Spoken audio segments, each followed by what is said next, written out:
Want to study in Germany? Then Excella is the best option. Admissions with scholarships available. Call 9881 96666.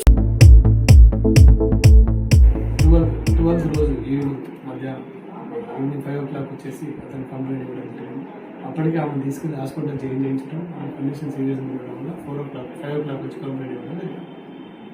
సాయంత్రం 5 గంటలకు మేము FIR issue చేసిన తర్వాతకి ఆమెని ఒకసారి చెరుకూరు వెళ్ళాము, ఎంక్వైరీ చేసుకున్నాం, ప్రాపర్గా జరిగిందంతా తెలుసుకొని ఇన్వెస్టిగేషన్ ప్రూవ్ అయినాక ఒకసారి హాస్పిటల్లో ఎంక్వైరీ చేసినాము. హాస్పిటల్లో డాక్టర్ కూడా ఆమె అంటే మాట్లాడలేని పరిస్థితులు ఉంది, సీరియస్ కండిషన్ మనకి తెలిసిందాక ఇది అసలే రంజాన్ మాసం, మన మైనార్టీ మహిళ కాబట్టి ఇంకేదైనా జరిగితే మళ్ళీ లాండర్ పర్మిషన్ అని చెప్పేసి అప్పటికప్పుడు ఇద్దరిని కస్టడీకి తీసుకుని కోర్టుకి తీసుకొచ్చి ప్రాపర్ రిమాండ్ చేసిన తర్వాతనే అరెస్ట్ మేమోస్ ఇష్యూ చేసిన తర్వాతనే పొద్దున వాళ్ళని గౌరవ న్యాయస్థానం ముందు హాజరుపడటం జరిగింది.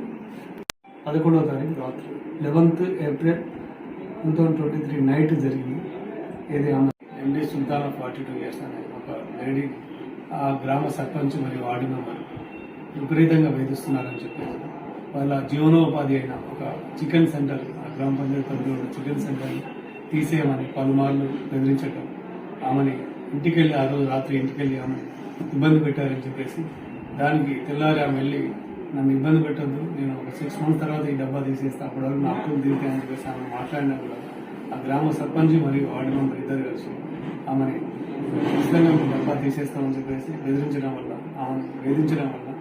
మనస్తాపం చెంది ఆ పురుగుల మందు తాగి ఆత్మహత్యాయత్నం చేసిందని చెప్పేసి ఒక కంప్లైంట్ తీసుకొని రావడం జరిగింది.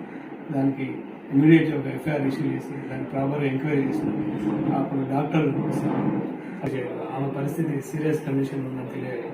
ఇమీడియట్లీ ఎంక్వైరీ చేసి ఆ ప్రాపర్ ఇన్వెస్టిగేషన్ అనంతరం ఆ ఇద్దరిని కస్టడీలో తీసుకొని ఆఫ్టర్ మెడికల్ ఎగ్జామినేషన్ మరియు ప్రాపర్ అరెస్ట్ మేమోస్ ఇష్యూ చేసిన తర్వాత మెడికల్ ఎగ్జామినేషన్ అనంతరం గౌరవ న్యాయస్థానం ముందు ప్రొడ్యూస్ చేయడం జరిగింది. ఆ గౌరవ మేజిస్ట్రేట్ గారు వాళ్ళిద్దరికి 14 రోజుల రిమాండ్ విధించడం జరిగింది. వ్యక్తిగతమైన అది కానీ పార్టీ పరంగా కానీ మాకు ఎటువంటి అది లేదు.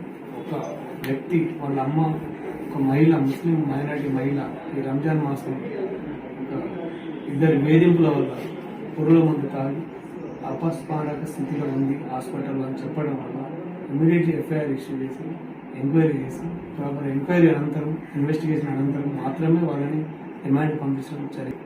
పార్టీ పరమైన లేదంటే వ్యక్తిగత పరమైన ఏ విధమైన ఈ థర్డింగ్ ఉపయోగించడం కానీ ఇట్లాంటి ఏ జరగలేదు. అవన్నీ అవాస్తవం. 58, 354, 348, 506, 306, 130, 109 అని చెప్పేసి ఐపీసీ సెక్షన్స్ కింద ఎఫ్ఐఆర్ ఇష్యూ చేయడం జరిగింది. దాని ప్రకారమే రిమాండ్ చేసినాం. దాని ప్రకారమే ఇప్పుడు వాళ్ళు గౌరవ న్యాయస్థానం తొందర ప్రొడ్యూస్ చేయడం వల్ల జడ్జి గారు మేజిస్ట్రేట్ గారు వాళ్ళకి 14 రిమాండ్ ఇప్పుడు జరిగింది. చెప్పిన ఈ కేసులో 2 నిందితులు ఉన్నారు. అందులో ఒక అతను బీజేపీ సర్పంచ్, రెండో అతను టీఆర్ఎస్ వార్డు మెంబర్. అట్లా పార్టీ పరంగా చూసే వాళ్ళు కాదు, ఖచ్చితంగా ఇద్దరు ఇన్వాల్వ్మెంట్ ఉందని చెప్పేసి ఇద్దరిని రిమాండ్ చేయడం జరిగింది తప్ప అది అవాస్తవం. బీజేపీ వాళ్ళని మాత్రమే ఇబ్బంది పెడుతున్నారు అనేది అది. థర్డ్ డిగ్రీ అనే మాట లేదు, అసలు థర్డ్ డిగ్రీ అనే వ్యవస్థనే లేదు. ఎటువంటి థర్డ్ డిగ్రీ మేము వాళ్ళ మీద ప్రయోగించలేదు. ఒకవేళ ప్రయోగించినా కూడా మెడికల్ ఎగ్జామినేషన్ ఉంటుంది, అందరూ తెలిసిపోతుంది. మెడికల్ మళ్ళీ అక్కడి నుంచి తీసుకెళ్ళి మేజిస్ట్రేట్ గారు ప్రొడ్యూస్ చేస్తాం. వాళ్ళు కూడా అడుగుతారు మిమ్మల్ని కొట్టారని చెప్పేసి వాళ్ళ ముందు కూడా చెప్పుకోవచ్చు. కేవలం ఇక్కడ స్థానిక ఎమ్మెల్యే గారు అతన్ని కలవటం, ఆయన మా మీద కావాలని ఒక ఆరోపణ చేయడం వల్ల తప్పుడు, సరైన సమాచారం లేక అలా అనుంటారని మా అభిప్రాయం.